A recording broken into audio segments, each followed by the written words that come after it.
Garantir a alfabetização na idade certa. E ampliar a oferta de ensino em tempo integral em todo o país, com conectividade e acesso a novas tecnologias. Algumas das prioridades do Ministério da Educação para o ensino básico. Para falar disso e também das mudanças que o governo federal quer para o ensino médio, nós recebemos hoje Isolda Sela, secretária executiva e ministra interina do Ministério da Educação. Boa noite, secretária. Boa noite, muito boa noite. Para mim é um prazer, uma honra estar aqui na Voz do Brasil. Secretária, vamos começar essa entrevista falando de alfabetização. Vamos começar pelo começo mesmo. Segundo a pesquisa Alfabetiza Brasil, realizada pelo INEP, 56% das crianças que concluíram o segundo ano do ensino fundamental em 2021 não estavam completamente alfabetizadas. Para melhorar esses índices, recentemente o governo lançou o compromisso Criança Alfabetizada. Conta pra gente quais são as medidas propostas nesse programa e quais são as metas dele.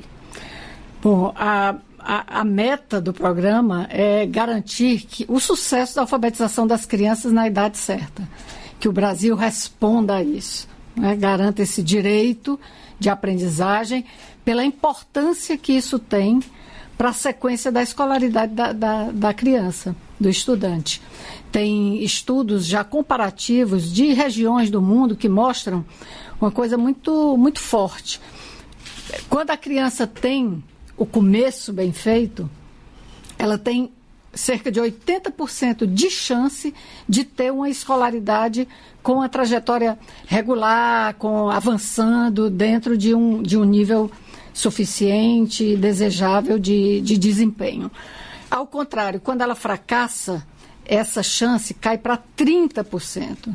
Então, assim, o fracasso na alfabetização inicial, ele gera uma série de mazelas de extrema gravidade e que aparecem exatamente nas taxas altas de ineficiência dos sistemas, tipo distorção idade-série, abandono, níveis de aprendizagem muito baixos com relação ao que é esperado em cada etapa. Então, alfabetizar as crianças é a nossa chance de mudar essa história. Se desdobra lá na frente, com né, certeza. Mas quais são as medidas que são previstas nessa... O lançamento do Compromisso Nacional Criança Alfabetizada, né, um chamamento, é uma boa convocação, a partir de um comando do presidente Lula, o ministro Camilo Santana liderando isso no Ministério da Educação, e governos estaduais, municipais, sendo chamados, sendo convidados a assumir juntamente esse compromisso. Já tem muita gente trabalhando, né, muitos estados trabalhando com regimes de colaboração em andamento, programas voltados para esse objetivo, mas nós temos ainda uma escala importante no Brasil que nós precisamos ainda construir esses processos. Então, basicamente, é uma indução, é um apoio ao regime de colaboração, estados cooperando com os municípios, porque isso é eficiente, isso dá mais equidade aos resultados. Tem uma agenda vigorosa relacionada a eixos como gestão, melhoria da gestão da educação nas secretarias e também nas escolas, formação de professores com foco nas rotinas de sala de aula, formações que preparem o professor, que apoiem o professor realmente naquilo que ele vai desempenhar com as crianças. A avaliação é um eixo imprescindível. Assim também como a melhoria de infraestruturas e o reconhecimento de boas práticas, porque é uma coisa que a gente precisa exatamente fazer circular e esse compartilhamento de boas práticas, porque isso vai gerando uma aprendizagem nos sistemas, uma aprendizagem organizacional, vamos dizer assim, que é muito importante para a gente avançar com mais vigor.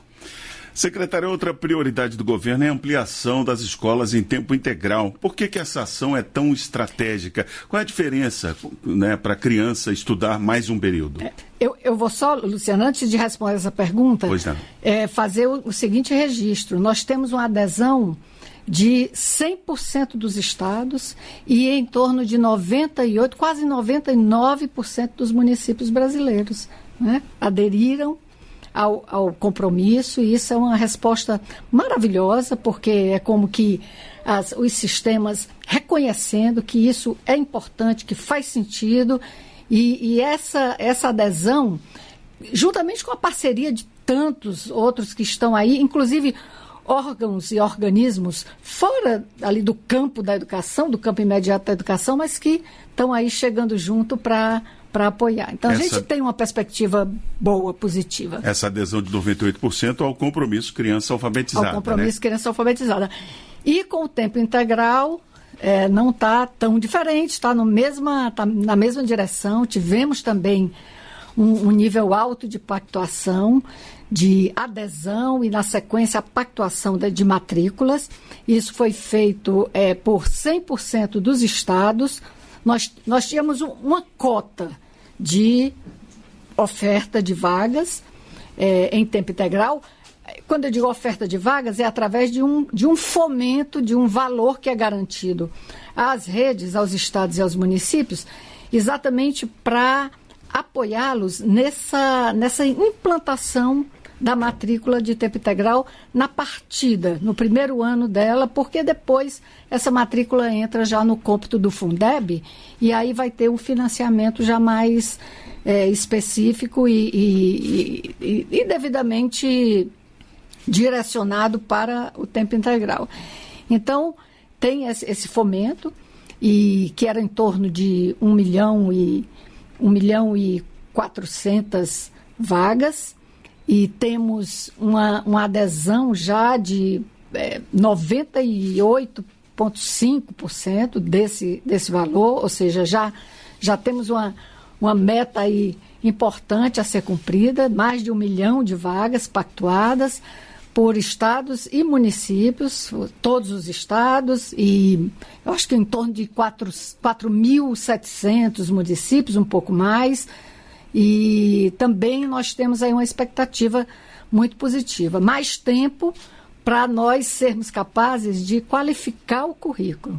Por que mais tempo? Não é só uma questão de tempo físico, óbvio, né? É uma questão de tempo para que nós possamos apoiar os estados e os municípios na implantação de uma educação mais integral, uma formação integral das crianças e dos jovens, porque isso melhora o desempenho acadêmico, e isso dá oportunidade para outros aspectos que são super importantes quando se fala em educação de criança e de jovem: ciência, arte, cultura, convivência, competências socioemocionais tão importantes, né? Pois muita coisa boa que pode acontecer na escola. Vamos avançar justamente a partir daí. Secretária, justamente, vamos falar então um pouco da conectividade nas escolas e da estratégia nacional que foi lançada para que as escolas tenham acesso à internet, os estudantes também tenham acesso a novas tecnologias. Como é que está o andamento desse programa? Pois essa é a chamada Estratégia Nacional Escolas Conectadas, que foi instituída por um decreto presidencial. O presidente Lula deu esse comando de articulação e coordenação dessa ação, porque nós temos parceiros, nós temos diversas frentes aí de competências de órgãos que têm competência para isso e que têm responsabilidade também. A coordenação é do Ministério da Educação, mas nós temos a parceria do Ministério das Comunicações, da Casa Civil, do Ministério de Minas e Energia, do BNDES, do FNDE, da Anatel. Então, porque tem já algumas frentes, tanto pelo FUST, né, cujo operador é o BNDES, como pelo GAP, que é um grupo coordenado, presidido pela Anatel, e que tem responsabilidades nessa ação de conectar escolas, pelo leilão do 5G, que tem um recurso destinado a isso, o Ministério da Educação, óbvio, também com com recursos e com programas.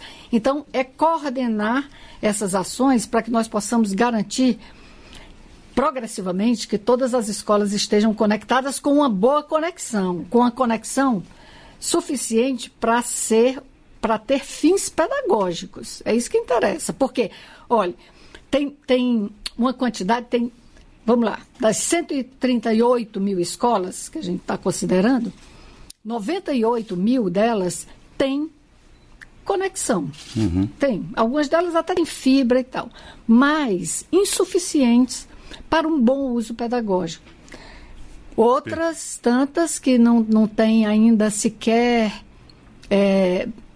conexão, fibra, por exemplo, e, claro, né, regiões do país que são mais prejudicadas com relação a isso, principalmente o norte, em seguida nordeste, que são as regiões aí que precisam de mais atenção, porque é uma das coisas que a gente sempre se liga na equidade, mas é muita luta e com a participação de estados e municípios também, óbvio. Sempre, né? Eles vão ajudar validando o diagnóstico para que a gente para que as ações sejam realmente coordenadas, né? E não aconteça só uma coisa, conecta a escola, mas falta os equipamentos internos e tal, e aí fica, né, descoordenado. A gente está numa luta para conseguir coordenar tudo isso. O assunto é muito extenso e muito importante. Teremos que marcar outras entrevistas aqui na Voz do Brasil para voltarmos a falar sobre educação.